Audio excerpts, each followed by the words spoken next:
Session ending exam है class 8th का। अगर आप केंद्रीय विद्यालय में पढ़ते हो या फिर कोई और विद्यालय में जैसे डीएवी में या फिर कोई सीबीएसई के स्टूडेंट, तो बच्चे जो पेपर बनता है ना वो इसी के बेसिस पे बनता है जो केंद्रीय विद्यालय बनाता है। ये एक सीबीएसई संस्थान है समझो, जैसे कि तो आपका स्कूल में जो है बिल्कुल इसी पैटर्न पे पेपर आएगा। तो आप इस वीडियो को पूरा देखो, ठीक है। और इसका अगर पीडीएफ डाउनलोड करना चाहते हो तो लिंक डिस्क्रिप्शन में दिया गया और कमेंट में पिन किया गया। चलिए वीडियो को जो है शुरू करते हैं। यहाँ पे सबसे फर्स्ट सवाल दिया गया है, उसको देखिए और बनाइए। बनाने का जो है वो कोशिश कीजिए। बताइए, पेन हमको चेंज कर देने दो।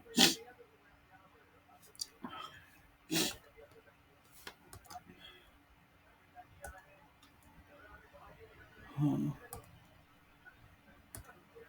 चलिए पेन चेंज हो गया। अब देखते हैं क्या बोला जा रहा है। बच्चों बोला जा रहा है क्या, एक मिनट थोड़ा सा रुक जाओ भाई। बोला जा रहा है what is the highest power of linear equation. मतलब कि लीनियर इक्वेशन में जो हाईएस्ट पावर होता है बच्चों वो कितना होता है। तो मान लो लीनियर इक्वेशन क्या होता है, जैसे 3x है तो ये क्या है लीनियर इक्वेशन। 4p है तो ये भी क्या है लीनियर इक्वेशन। 3y है तो इसमें जो मैक्सिमम पावर हो रहा है बच्चों, इसमें मैक्सिमम पावर कितना हो रहा है, इसमें मैक्सिमम पावर जो है वो 1 हो रहा है, ठीक है 1। तो इसमें जो मैक्सिमम पावर है वो 1 हो रहा है, तो हमेशा 1 रहता है, ठीक है। अगला सवाल है which of the following is triplet Pythagorean. बच्चे आपने पाइथागोरियन ट्रिपलेट के बारे में पढ़ा होगा। ऐसे एक ट्रायंगल रहता है, ठीक है। ये वाला जो एंगल रहता है वो 90 डिग्री रहता है। अब देखो इसमें 5, 4 और 3 क्या होता है, एक पाइथागोरियन ट्रिपलेट होता है। इसमें होता ये है कि 4 का जब स्क्वायर करोगे और 3 का स्क्वायर करोगे तो ये 5 के स्क्वायर के बराबर आता है। मतलब कि ये पाइथागोरस थ्योरम होता है। A square plus B square is equal to क्या होता है, सी स्क्वायर, ठीक है। तो यहाँ ऑप्शन फर्स्ट जो है वो क्या हो जाएगा, करेक्ट हो जाएगा। अब जो है हमें इसका जो है वो वैल्यू पता करना है, ठीक है। ये देखो इसको देख करके लोग डर जाएंगे, लेकिन डरने का कोई बात नहीं है। इसमें हो क्या रहा है कि देखो ये जो 49 है ना, ये 49 ये क्या बन जाएगा, रूट 49 जो है वो 7 बन जाएगा, ठीक है 7। और जब 18 और 7 को जोड़ोगे तो क्या हो जाएगा, ये रूट अंडर में है, 18 और 7 को जोड़ेंगे तो 25। तो रूट 25 क्या आ जाएगा, 5 आ जाएगा, ठीक है। अब देखो यहाँ 11 था, है ना 11 था। तो 11 और इतना का वैल्यू क्या आया, इतना तक 5 आया है। तो रूट 11 प्लस में 5 करोगे तो कितना आएगा, रूट 16। तो निकल के आ जाएगा 4। और देखो अब इतना दूर का वैल्यू कितना आया है, जहाँ तक का कलर कर रहे हैं उतना दूर का वैल्यू 4 आ गया।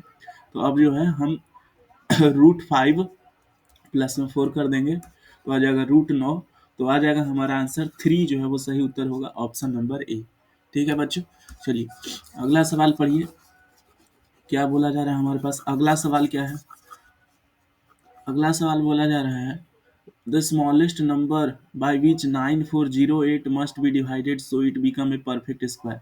हमें वो स्मॉलेस्ट नंबर निकालना है जिससे 9408 को डिवाइड करें तो ये परफेक्ट स्क्वायर बन जाए। तो बच्चों इसके लिए हमको क्या करना पड़ेगा, इसका प्राइम फैक्टराइजेशन करना पड़ेगा, ठीक है। इसका क्या करना पड़ेगा, प्राइम फैक्टराइजेशन। चलो करते हैं। प्राइम फैक्टराइजेशन करने आता है तभी तो स्क्वायर जो है वो निकलेगा, ठीक है।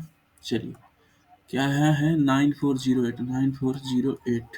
चलो 2 से लगाएंगे तो 2 दूना 4, फिर 7 दूनी 14, फिर क्या 0 और ये फिर 4, ठीक है ना। फिर 2 से लगाएंगे 1, है ना 1, फिर 3 दूना 6, फिर 5 दूने 10, 2, फिर 2 से लगाएंगे 6 दूना 12, 7 दूना 14, है ना 6 दूना 12, फिर 7 दूना 14, 6 दूना 12, फिर 2 से लगाओगे तो कितना हमारा हो जाएगा 3, और फिर 3, 3, 3 दूना 6, 8 दूना 16, है ना। फिर हम 2 से लगाएंगे 1, 13 बच जाएगा तो 6 दूना 12, 9 दूना 18, 169 आ गया नहीं। फिर इसको कितने से लगाओ, 9 6 15, 169 आ गया। 13 का स्क्वायर कितना होता है भाई, कोई बताएगा 13 का स्क्वायर कितना होता है,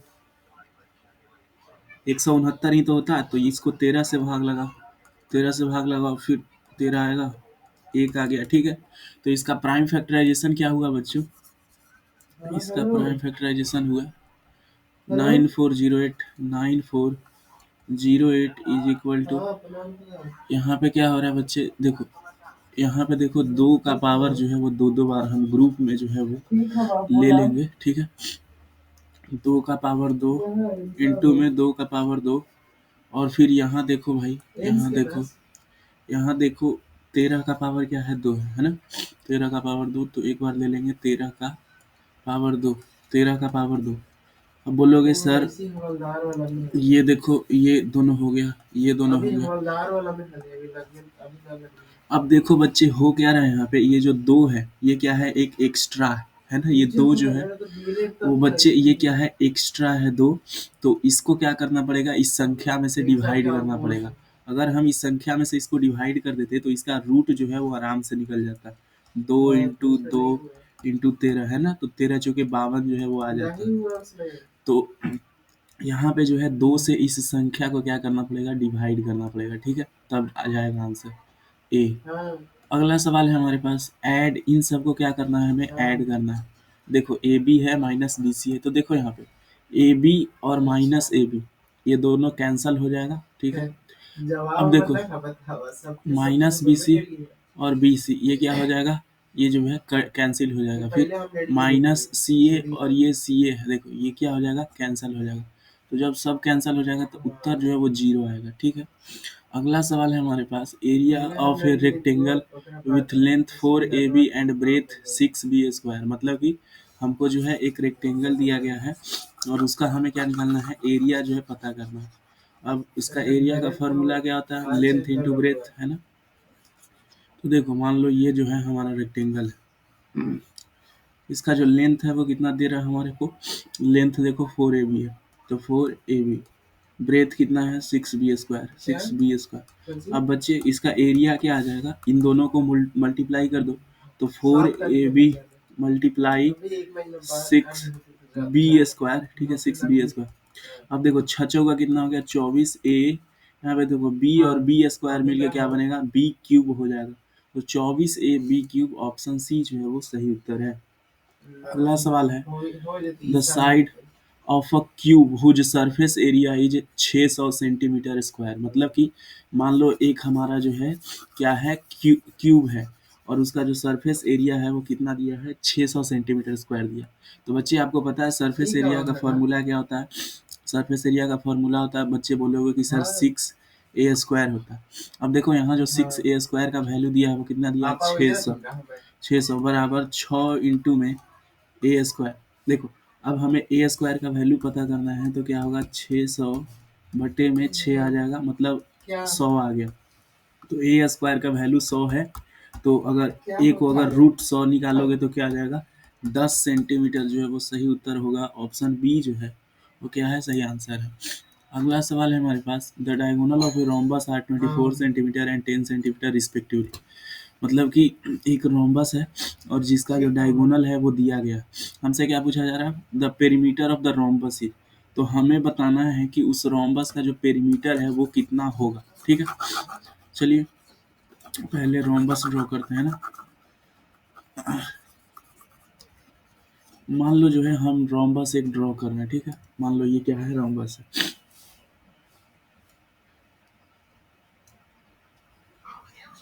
ये क्या है बच्चे, रोम्बस है। अब देखो बच्चे इसका जो एक डायगोनल दिया गया है, ये बड़ा वाला डायगोनल, ये कितना दिया गया है, ये बड़ा वाला डायगोनल जो है वो 24 सेंटीमीटर दिया गया है, 24 सेंटीमीटर।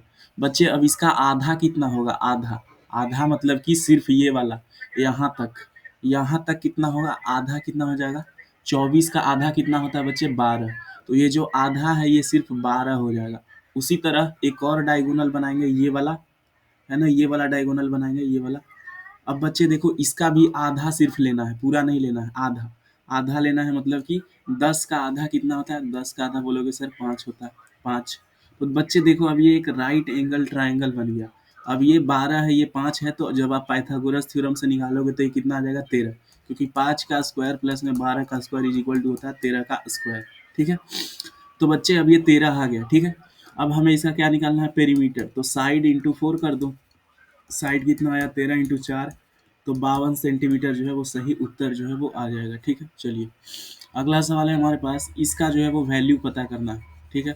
देखो जो पावर है इसका कितना है ना, पावर क्या है, जीरो है। कोई भी संख्या हो, जैसे 77 का पावर जीरो करोगे तो वो वन आएगा। तो चाहे कितना भी बड़ा मुझे संख्या क्यों ना दिया हो, अगर उसका पावर जो है वो वन जीरो है, तो आंसर जो है वो वन ही आता है। क्या आता है, वन। अगला सवाल है हमारे पास ये, इसको क्या आप सॉल्व कर लोगे? इसमें दिक्कत ये है कि पावर जो है वो माइनस में है। आप जो है एक्सपोनेंट्स और सर्ड्स और इंडिसेज जो है वो चैप्टर पढ़े हो क्लास 8 में, तो उसमें अगर पावर माइनस में रहता था तो एक चीज़ आपको सर ने बताया होगा आपके स्कूल में, कि पावर जो है माइनस रहता है तो डिनोमिनेटर और नोमिनेटर पलट जाता है। अगर उसको पॉजिटिव करना है तो मतलब अगर हम 1/3 इसका पावर करना चाहते हैं तो इसको ऐसे लिखेंगे, 27/125, और इसका पावर क्या हो जाएगा, 1/3 हो जाएगा। पहले क्या था, -1/3। लेकिन देखो जब ऊपर नीचे ये दोनों पलट जाता है तो पावर क्या हो जाता है, प्लस हो जाता है। अब बच्चे देखो, पावर 1/3 होने का मतलब होता है उसका क्यूब रूट निकालो। क्या निकालो, क्यूब रूट। तो निकालते हैं, 27 का क्यूब रूट निकाल दीजिए और 125 का क्यूब रूट निकाल दो। कितना आ जाएगा, 3/5। 3/5 जो है, क्या सही आंसर है?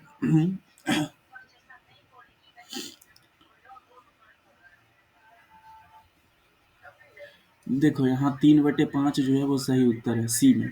अगला सवाल है, which of the following are in inverse proportion. Inverse proportion कहने का मतलब एक दूसरे का उल्टा होते हैं। तो जो स्पीड और टाइम होता है वो क्या होते हैं, एक दूसरे के उल्टा होते हैं। जैसे मान लो आप कहीं जा रहे हो, और मान लो आप साइकिल से जा रहे हो या फिर बाइक अब चलाते होगे, तो मान लो अगर आपका स्पीड ज़्यादा रहेगा, है ना, स्पीड ज़्यादा रहेगा तो भाई जब ज़्यादा स्पीड से जाओगे तो टाइम जो है कम लगेगा, है ना। टाइम क्या लगेगा बच्चे, कम लगेगा, है कि नहीं। अब लेकिन इसका उल्टा मान लो, अगर मान लो स्पीड आपका बहुत लो है, एकदम पैदल चल रहे हो, जैसे साइकिल से जा रहे हो, तो टाइम जो है वो क्या लगेगा, बहुत ही ज़्यादा लगेगा। तो जो ये उल्टा रिलेशन हो रहा है, मतलब ये ज़्यादा हो रहा है तो ये कम हो जा रहा है, और अगर स्पीड कम हो जा रहा है तो टाइम ज़्यादा हो रहा है। इसी को बोलते हैं इनवर्स प्रोपोर्शन। अगला है, ये बताओ डिवाइड करके, हाँ, क्या है, 66 पी क्यू का स्क्वायर और आर का क्यूब है ना, बटे में 11 क्यू आर स्क्वायर है। ठीक है, देखो 66 से 11 × 6 = 66 आ जाएगा, 6। और देखो पी, नीचे तो अब क्यू है नहीं, अब देखो यार पी तो पी ही रह जाएगा क्योंकि नीचे कोई पी है नहीं, तो पी आ गया। लेकिन देखो ध्यान से देखो बाबू, यहाँ जो ये क्यू है ये क्या है, इसका स्क्वायर है, और यहाँ क्यू का पावर क्या है, वन है। तो दो में से वन जाएगा तो केवल जो है सिर्फ क्यू का पावर वन बच जाएगा, मतलब क्यू बच जाएगा। उसी तरह देखो यहाँ आर का क्यूब है और यहाँ आर का स्क्वायर है, माइनस करोगे तो क्या आएगा, आर आ जाएगा। तो 6 p/q/r सही उत्तर है, ए। अगला सवाल है, क्या करना है, इसका जो कॉमन फैक्टर है वो क्या है, इसका कॉमन फैक्टर बता दो। कॉमन फैक्टर बता सकते हैं क्या इसका? तो बोलोगे सर इन दोनों में 14 और 14 कॉमन है। ठीक है, 14 14 कॉमन है। और क्या कॉमन है इसमें, देखो पी और क्यू कॉमन है, और यहाँ भी पी और क्यू है। बशर्ते हम समझ रहे हैं कि यहाँ पावर दो है, यहाँ पावर दो है, लेकिन इसमें क्या है, पावर तो वन ही है ना। तो इनमें कॉमन, दोनों में कॉमन क्या है, तो बोलोगे सर पी क्यू का पावर वन जो है ना, वो दोनों में कॉमन है। तो पी और क्यू ले लिया, तो 14 p/q जो है वो सही उत्तर है। अगला सवाल है हमारे पास, a point which lies on both X axis and Y axis. मतलब कि कौन सा ऐसा पॉइंट है जो दोनों एक्सिस पे होता है। जैसे आपने देखा होगा कि मान लो ये जो है, आप एक ड्रॉ करते हो, ठीक है, तो ये एक्स एक्सिस होता है और ये एक्स एक्सिस है ना, ये एक्स एक्सिस रहता है और ये क्या रहता है, वाई एक्सिस। तो आपने देखा होगा कि ये जो बीच वाला जो रहता है, ठीक है, ये जो बीच वाला रहता है, ठीक है बच्चे, ये वाला पॉइंट, इसको ओरिजिन बोलते हैं ना। यहाँ पे देखो, तो ये क्या रहता है, एक्स एक्सिस के बीच में भी आता है और वाई एक्सिस के भी बीच में आता है, तो यही पूछ रहा था। तो ओरिजिन जो पॉइंट होता है 0,0, ये क्या रहता है, दोनों के बीच में जो है वो आता है। ठीक है, तो ऑप्शन ए सही हो जाएगा। अगला सवाल है, the coordinates of point at a 3 unit from x axis. मतलब मान लो कोई एक पॉइंट है तो उसका जो दूरी है वो कितना है, 1 2 3। उसका जो पॉइंट का जो दूरी है वो एक्स एक्सिस से कितना है, 3 का दूरी, 3 यूनिट पर। और वाई एक्सिस पे 6 यूनिट से दूरी है, and 6 unit from the y axis. तो मान लो वाई एक्सिस से 6 यूनिट, 1 2 3 4 5 6, ठीक है। तो यहाँ आ जाएगा। तो ये पॉइंट जो है वो कहाँ मिलेगा? तो बोलोगे सर पहले एक्स एक्सिस लिखते हैं, यहाँ 6 है, ये 2 है, तो 2,6 आ जाएगा, ये पॉइंट है ना। सॉरी 3,6, ये 3 है ना, 3,6। अगला सवाल है हमारे पास, इसको जो है क्या करना है बच्चे, सॉल्व करना। लोगे सॉल्व? क्या है, 5x है, इस तरफ 3x आएगा है ना, 3x इस तरफ आएगा तो माइनस में हो जाएगा, तो 5x माइनस में 3x इज इक्वल टू, और 5 में से क्या आ जाएगा, 9, 9 इस तरफ आ जाएगा, 2x is equal to minus का 4, x is equal to minus का 4/2, तो यहाँ से माइनस का 2 जो है वो सही उत्तर जो है वो आ जाएगा। ठीक है, समझ गए? चलो अगला सवाल है हमारे पास, क्या, 2 सवाल है, ठीक है। उनमें से कौन आपको आसान लग रहा है, वो दोनों में से कोई एक आपको करना होगा, ठीक है। हम कहेंगे कि सर हमको पॉइंट से डर लगता है, ठीक है, तो पॉइंट वाला करवाएं या फिर ये वाला करवाएं, हम यही करवा देते हैं, ठीक है। चलो ये आपको ज़्यादा आसान लगेगा। Find the square root of इतना बाय प्राइम फैक्टराइजेशन मेथड। हमें जो है इस नंबर का क्या करना है, स्क्वायर रूट निकालना है, कौन से विधि से, प्राइम फैक्टराइजेशन मेथड से। तो चलो निकालते हैं। 46 24 है ना, 2 से लगाओ, 23 12, 2 से लगाओ, एक एक 11 दूना 22, फिर 11 5 6, फिर 2 से लगेगा, 5 दूनी 10, 7 दूनी 14, फिर 8 दूनी 16, फिर 2 से लगेगा, ठीक है, फिर 2 से लगाओ 578 को, तो कितना बराबर जाएगा,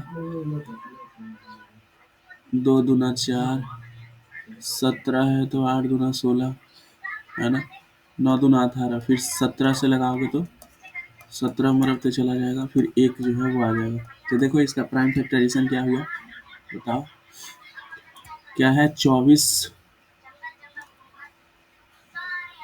46 24 है ना, 46 24 बराबर बराबर, यहाँ पे देखिए बच्चों 2 का पावर कितना है, 2 का पावर 2 है, तो लिखेंगे 2 का पावर 2 इंटू में, फिर 2 का पावर 2 है, 2 का पावर 2, तो फिर लिखेंगे 2 का पावर 2, और फिर लास्ट में देखो 17 का पावर 2 है, तो यहाँ आ जाएगा 17 का पावर 2। अब देखो रूट अंडर आपको लगाना आता है क्या, रूट अंडर करना आता है। अगर इनको रूट अंडर में लोगे तो क्या होगा, मान लो इधर रूट लगाएं इस तरफ, तो यहाँ भी रूट लगेगा। जब रूट लगाओगे तो जो जोड़ा में रहता है वो बाहर निकल जाता है, 2 का पावर 2 है तो केवल 2 निकलेगा, यहाँ से केवल 2, और यहाँ से 17, तो कितना आ जाएगा, 68 जो है वो सही उत्तर है। ठीक है, अगला सवाल क्या है, the shape of the top surface is a trapezium. मतलब यहाँ पे देखो नीचे ये क्या है, आपको एक शेप दिया गया है, एक टेबल है, तो उसका जो टेबल का ऊपर वाला हिस्सा है वो क्या है, ट्रेपीजियम है। फाइंड एरिया, पैरेलल साइड क्या है, एक, और 1.2 है। इसका जो पैरेलल साइड है वो 1 है और 1.2 मीटर है, और इसका जो हाइट है, परपेंडिकुलर हाइट, वो कितना है, 0.8 मीटर। तो हमें एरिया निकालना बच्चे। आपने जो है एक फॉर्मूला पढ़ा होगा कि एरिया ऑफ ट्रेपीजियम क्या होता है, एरिया ऑफ ट्रेपीजियम होता है 1/2 और sum of parallel side, sum of parallel side है ना, पैरेलल साइड, और इनटू में क्या करते हो, हाइट से गुना करते हो, तो ठीक है 1/2। पैरेलल साइड को अगर जोड़ोगे तो कितना आएगा, 1 मीटर, और 1.2 को जोड़ोगे तो कितना आएगा, 2.2 मीटर, तो 2.2 से गुना कर दो, और हाइट कितना है 0.8, तो 0.8 से गुना कर दो। जब काटोगे तो कितना में रख जाएगा, 1.1 से चला जाएगा। अब इन दोनों को गुना करो, 1.1 और 0.8 को गुना करके बताओ कितना आएगा, इनको गुना करोगे तो 88 आएगा, ठीक है 88। अब बच्चे इनके बाद एक पॉइंट लगा है और यहाँ भी एक पॉइंट लगा है, तो एक एक मिलके 2 पॉइंट के बाद जो है वो पॉइंट लगेगा, तो इसका उत्तर आएगा 0.88 मीटर स्क्वायर। अगला सवाल है हमारे पास, क्या कि the diagonals of rhombus are इतना, ठीक है। तो हमें डायगोनल्स ऑफ रोम्बस दिया गया है, हमको जो है इसका एरिया पता करना है, ठीक है, पता कर लोगे। इसका एक फार्मूला होता है ना, डायगोनल ऑफ रोम्बस दिया रहता है, तो देखो क्या हो जाएगा उत्तर, 1/2 एरिया ऑफ जो रोम्बस होता है वो क्या होता है 1/2 d1 into d2 है ना, डायगोनल 1 into डायगोनल 2। तो 1/2 इंटू 7.5 इंटू 12। देखो 12 से काटोगे तो 6 में रफते कट जाएगा, 6×5 = 30, 7×6 = 42 और 43, 43.0 सेंटीमीटर स्क्वायर जो है वो आ जाएगा। अगला है, इसको एक्सपेंडेड फॉर्म में लिखो। एक्सपेंडेड फॉर्म में कैसे लिखते हैं बताते हैं। इस नंबर को एक्सपेंडेड फॉर्म में लिखो, जैसे बच्चे में कैसे लिखते थे 2755 वैसे लिखना है।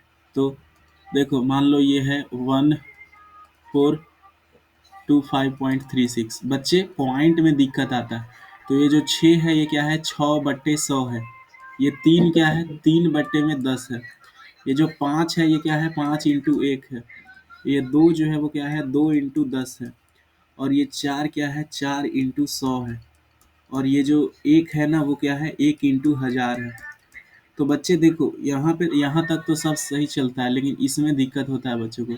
तो इसको बोलते हैं 600, इसको बोलते हैं 3/10, मतलब कि 6 का 100वां हिस्सा, 3 का 10वां हिस्सा। अगला है फाइंड द वैल्यू ऑफ इतना। इसका जो है हमें वैल्यू पता करना है, बता दोगे? इसका वैल्यू बताइए। जब डिवीजन होता है तो पावर क्या होता है माइनस होता है ना। जब डिवीजन होता है तो पावर माइनस होगा, तो 5 का पावर जो है एम में से क्या माइनस होगा -3, क्योंकि इसका पावर -3 था, उसको माइनस कर दिए, ठीक है ना। जब डिवीजन होता है बीच में तो पावर माइनस होता है ना। इज इक्वल टू 5 का पावर 5। अब देखो भाई ये क्या आ जाएगा 5 का पावर m+3 हो जाएगा, खुलेगा तो बराबर 5 का पावर 5। तो यहाँ से देखो जो m+3 है उसके जगह पे क्या आ जाएगा 5 आ जाएगा। m इज इक्वल टू कितना 5 - 3 बराबर 2। ठीक है। अगला सवाल है क्या, इसका जो है वो वैल्यू पता करना है, बताओ। तो बोलोगे सर ये 8x है, इधर इस तरफ हो जाएगा 3x माइनस में 3 प्लस में 7, और ये 8x+4 है, ठीक है। देखो x उस तरफ जाएगा तो 8x माइनस में 3x, इनका अंतर क्या आएगा -3 और 7 का, तो बोलोगे 4। और ये जो 4 है इस तरफ, ये कहाँ जाएगा उस तरफ जाएगा तो माइनस में, तो 4 - 4 ये हो जाएगा 5x is equal to 0। x is equal to 0/5, मतलब 0 आ गया x का वैल्यू, ठीक है। अगला सवाल क्या है, a group of 360 people were asked to vote their favourite season. मतलब कि एक 360 लोगों का ग्रुप था जिन्हें पूछा गया कि भैया आपका फेवरेट जो सीजन है वो क्या है। तो उन सब ने बताया भाई, कि बोला है सर मेरा फेवरेट सीजन समर है 90, रेनी 120 बताएं, विंटर जो है वो 150 बताएं, है ना। सब ने अपना अपना फेवरेट सीजन जो है वो बताया, ठीक है। 3 सीजन में से कि आपका समर है, रेनी है, विंटर है, कौन फेवरेट है। तो देखो हमसे पूछा जा रहा है कि विच season got the most vote, सबसे ज़्यादा वोट किसको मिला है भैया। तो बोलोगे सर यहाँ पे जो विंटर है ना वो सबसे ज़्यादा वोट उसको मिला है, विंटर। अगला है हमारे पास, find the central angle of each sector.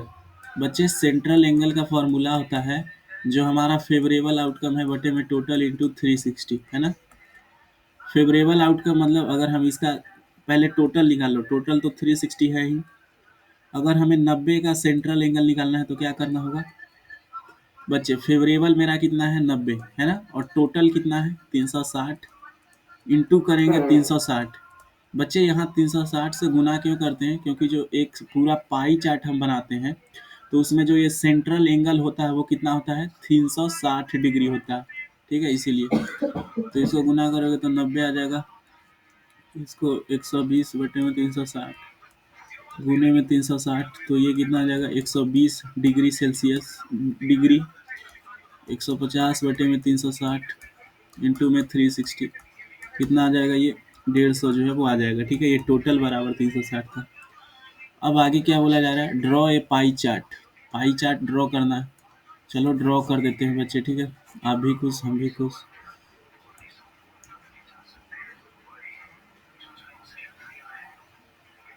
ऐसे गोल आपको बनाना है पहले, है ना। और जब ऐसे गोल बन जाए तो हमें अब एंगल बनाना, 90 डिग्री का एंगल पहले बनाना होगा। मान लो ये 90 डिग्री का जो है वो हम एंगल बना दिए। ये 90 डिग्री का एंगल किसके लिए बना भैया? तो बोलोगे सर ये 90 डिग्री का एंगल किसके लिए बना? समर के लिए बना है ना। और फिर हमें बनाना पड़ेगा 120 और 130 का, ठीक है। तो ये मान लो जो है 120 और 130 बन गया। ये कितना है? 120 डिग्री। और ये कितना है? 130 डिग्री, ठीक है। तो बच्चे अब आप देख पा रहे हो कि हम जो है समर को एस से डिनोट करते हैं, ठीक है।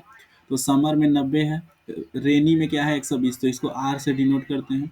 और ये विंटर है, ठीक है। अगला सवाल है हमारे पास कि इसको हम सॉल्व कर देते हैं, ठीक है। दोनों में से कोई एक था, तो ये आसान है ज़्यादा, है ना। देखो हमें क्या करना पड़ेगा, यहाँ पे एक्स के जगह पे 3 रखना होगा। तो 3 × 3, 4 × 3 माइनस में 5 प्लस में 3। देखो 3 × 3 कितना आ जाएगा? 9। ये 4 × 3 = 12 माइनस में 5 प्लस में 3। ये क्या आ जाएगा? 9 गुने में 7 प्लस में 3। तो 9 7 63 प्लस में 3 कितना आ जाएगा? 66 जो है वो आंसर आ जाएगा। अगला सवाल पढ़ा जाए।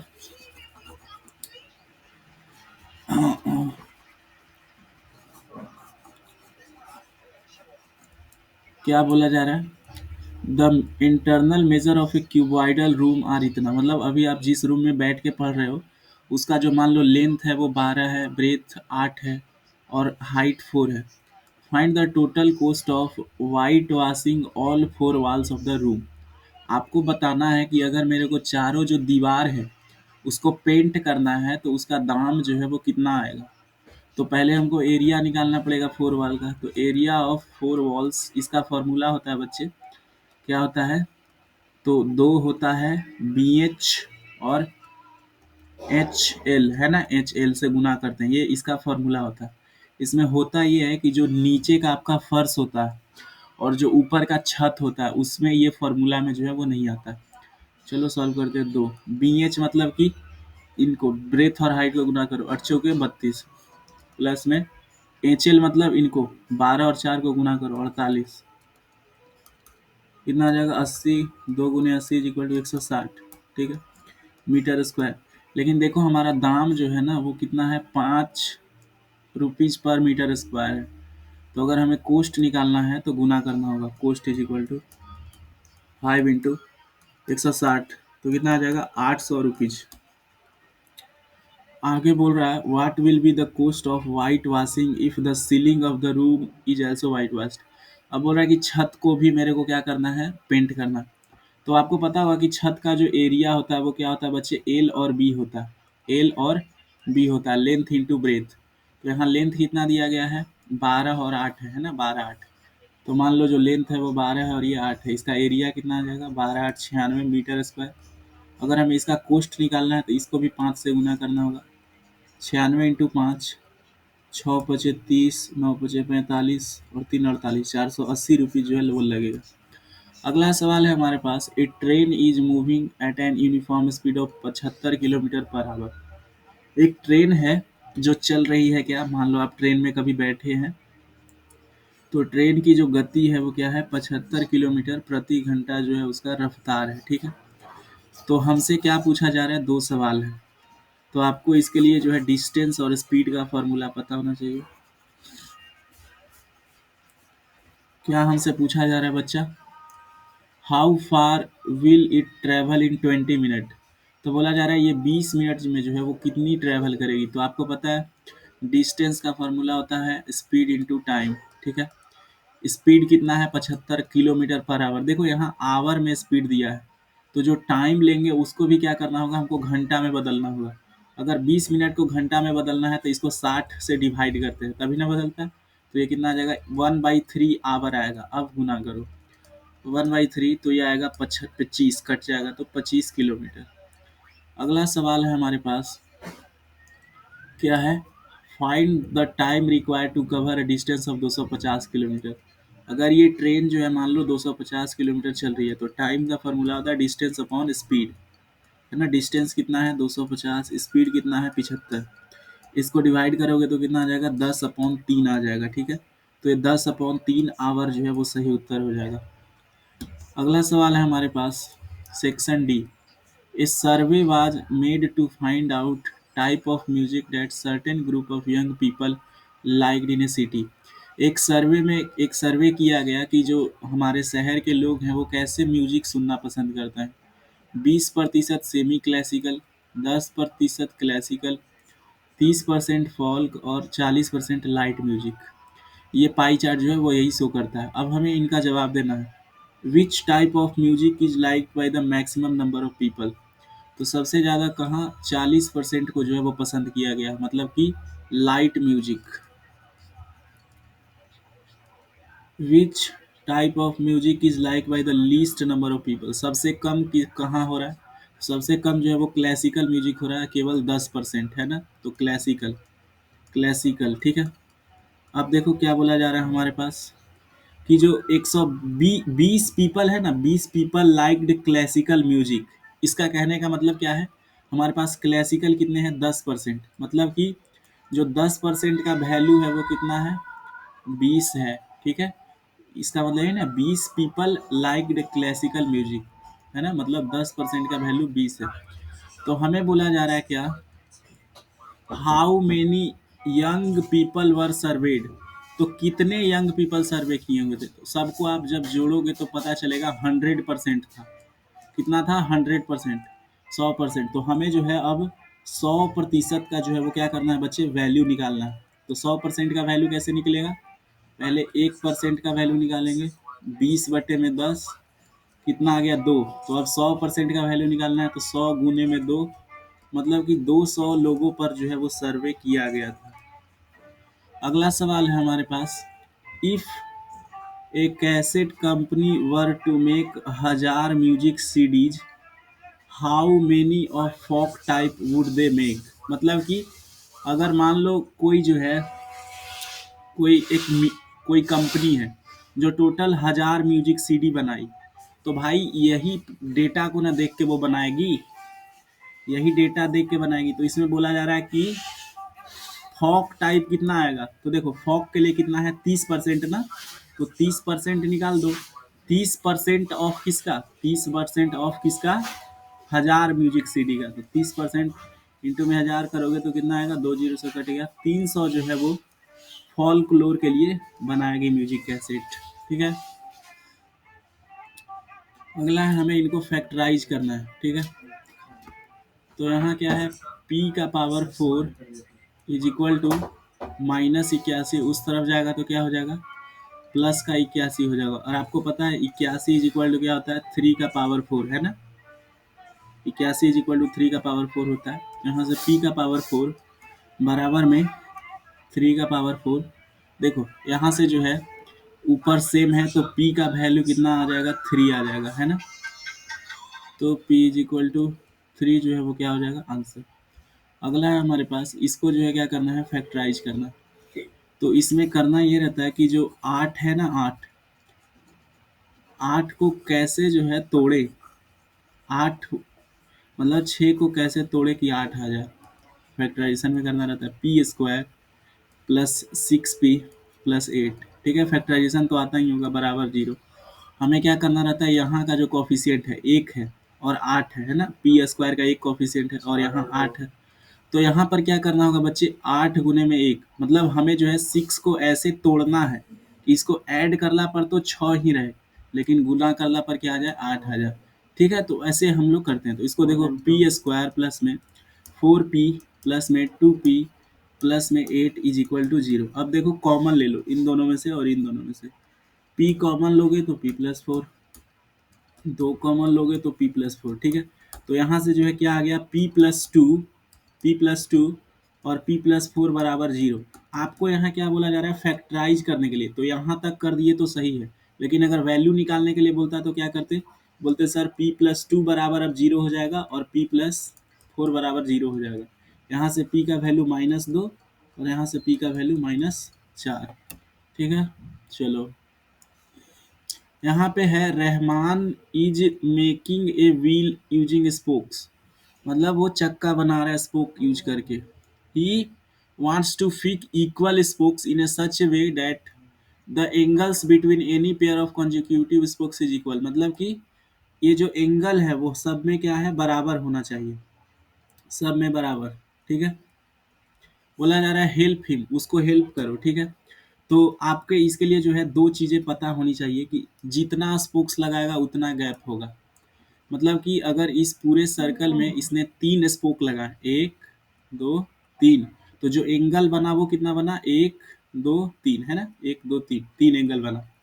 तो यही जो है चीज को हम लोग यूज करना। और दूसरा बात ये कि जो टोटल एंगल होता है एक सर्किल में वो कितना होता है, 360 डिग्री। तो अब इसी को हमको डिवाइड करना है, जितना स्पोक जाएगा उतना एंगल बनेगा, और हमको ईच एंगल पता करना रहेगा। ठीक है, तो अब पहले इसमें 4 स्पोक लगाएंगे, 4 स्पोक लगाओ, मान लो ऐसे एक चक्का दिया, इसमें 4 स्पोक लगाए, ठीक है ऐसे। तो अब टोटल मेरा कितना था, 360 डिग्री। अगर मेरे को 4 गैप हो रहा है तो हर एक एंगल कितना आएगा, 4 से डिवाइड करेंगे मतलब 90 डिग्री। तो यही जो है आपको पैटर्न यूज करना है। अगर एंगल निकालना है तो डिवाइड करना होगा 360 से। ठीक है, अब हम 8 स्पोक लगाएंगे, तो 360 से 8 को भाग दोगे तो कितना आएगा, 45 आएगा ना, 45 आएगा। ठीक है, 45 डिग्री। अब जो है हमें 36 डिग्री का जो है कोण बनाना है, लेकिन हमको पता नहीं है कितना स्पोक्स लगेगा, तो इसमें भी वही करेंगे, है ना, डिवाइड ही करेंगे तभी तो पता चलेगा। तो इसमें भी 360 से डिवाइड कर दो 36 डिग्री को, तो कितना, 10 स्पोक जो है वो लगाएगा। अब है 12 स्पोक लगाएंगे तो कितना डिग्री का एंगल बनेगा, तो 360 अपॉन में 12, 12 तिया 36। ठीक है, तो 30 डिग्री का जो है उसको एंगल जो है फिट करना होगा। अब बोला जा रहा है अगर हम 24 डिग्री का एंगल फिट करेंगे तो कितना स्पोक्स लगाएंगे, तो 360 अपॉन में 24 कितना आ जाएगा, इसको डिवाइड करो, 12 तिया 36, तो 30 आ गया, 12 दूना 24, 15 आ जाएगा, है ना, 15। तो 15 स्पोक्स लगाएंगे। अगला सवाल है हमारे पास, एक company packages its milk powder in a cylindrical container whose base has a diameter of 4 centimetre. मतलब एक कंपनी है जो ऐसे पैक करती है पाउडर मिल्क, तो उसका जो डायमीटर है वो कितना है, 4 सेंटीमीटर, और इसका जो हाइट है वो 20 सेंटीमीटर है। ये देखो हाइट सिलेंड्रिकल शेप में है। बोला जा रहा है क्या, company places a level around the surface of the container. आप देख सकते हो एक लेवल लगाया हुआ है। If the label is placed 2 centimeter from top and bottom, what is the area of label? तो हमसे क्या पूछा जा रहा है कि देखो, ऊपर से भी 2 सेंटीमीटर कम है और नीचे से भी 2 सेंटीमीटर कम है, तो हमको जो है एरिया ऑफ लेवल निकालना है। तो बच्चा ये जो एरिया ऑफ लेवल निकलेगा वो कैसे निकलेगा, ये भी तो एक सिलेंडर ही रहेगा, बस इसका जो है वो हाइट कम हो जाएगा। हाइट क्या कम हो जाएगा, नीचे से 2 सेंटीमीटर कम होगा और ऊपर से 2 सेंटीमीटर कम होगा, मतलब कि 20 में से टोटल 4 जाएगा, तो इसका जो हाइट रहेगा वो 16 सेंटीमीटर आएगा, और डायमीटर वही रहेगा 14। ठीक है, 14। अब जो है हमें इसका एरिया निकालना है, तो इसका कर्व्ड सरफेस एरिया निकाल दो, सी एस ए। क्या होता है सी एस ए, ठीक है, 2 पाई आर एच, है ना, 2 पाई आर एच होता है, समझे। अब देखो 2 22/7, ठीक है, आर का वैल्यू यहाँ कितना हो जाएगा, 7 हो जाएगा, है ना, और हाइट कितना है, 16। ये 7 से 7 कैंसिल हो गया। जब 44, 16 को जो है वो 44 से गुना करोगे तो 64, 64, 4 6 4 10, 704 जो है वो सही उत्तर आ जाएगा इसका एरिया। ठीक है, लेवल का एरिया सेंटीमीटर स्क्वायर। ठीक है, अगला सवाल है हमारे पास, draw a graph for the following. मतलब कि हमें जो है बच्चे अब जो है एक ग्राफ जो है वो बनाना होगा इस डेटा के लिए। क्या डेटा दिए हुए भाई, square side of square area. तो देखो ग्राफ बनाना है ना हमको, पहले एक्स एक्सिस ले लेंगे ऐसे, ठीक है, और इधर ले लेंगे, ये है एक्स एक्सिस और ये है वाई एक्सिस। ठीक है, ठीक है। अब जो है हम इधर क्या ले लेंगे, एरिया ले लेंगे। इस तरफ क्या है बच्चे, मेरा एरिया है, ठीक है, और इस तरफ जो है साइड ऑफ स्क्वायर है, साइड ऑफ स्क्वायर। ठीक है, इस तरफ एक्स एक्सिस पे। पहला क्या है कंडीशन, 2 और 4 है, तो पहले हम ड्रॉ कर लेते हैं जो हमारा ये डेटा रहता है यहाँ पे। 4 2 16 25 36, मेरे को 36 तक जाना है, तो हम जो है 5 5 का लेके चलते हैं, 5 10 5 10 15 ठीक है, 15, 20, 25, फिर 30, 35, ठीक है, 35 ठीक है।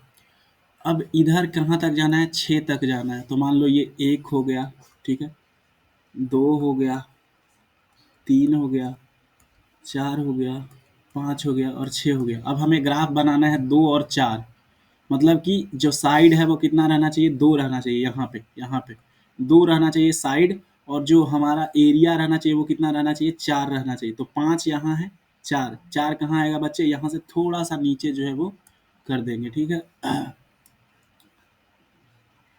इसका एरिया क्या आएगा, ऐसे एकदम छोटा सा होगा, क्योंकि देखो 5 एकदम बिल्कुल नीचे ही है, तो ये क्या आ गया फर्स्ट का। दूसरा है 3 और 9, 3 और 9, 9 जो है वो कहाँ है, यहाँ पे देखो इसके सोझे, देखो ना 10 के थोड़ा सा नीचे रहेगा, 10 के थोड़ा सा नीचे रहेगा, तो ग्राफ जो है वो यहाँ पर बनेगा, ठीक है। अब है 4 और 16, तो 4 और 16 देखो, 16 कहाँ आएगा, 15 के जो है थोड़ा सा ऊपर आएगा, तो यहाँ पे जो है वो आएगा 4 और 16, ठीक है। चलो, अगला है 5 और 25, तो 25 यहाँ पे है, तो यहाँ पे, और 25 जो है वो यहाँ पे, 5 और 25, फिर क्या है हमारे पास, 6 और 36 है, तो 36 यहाँ पे आएगा थोड़ा सा ऊपर, ठीक है। तो ये क्या बन गया हमारा बच्चे, ग्राफ जो है वो तैयार हो गया, ठीक है। और ये शायद लगता है लास्ट क्वेश्चन था ना, देख लेते हैं और है कि नहीं। नहीं है क्वेश्चन, ये जो था आपका लास्ट क्वेश्चन था, ठीक है। पीडीएफ डाउनलोड करना है तो डिस्क्रिप्शन में लिंक दिया हुआ है, कमेंट सेक्शन में पिन किया गया है, ठीक है। मेरे बर्तन तो जल्दी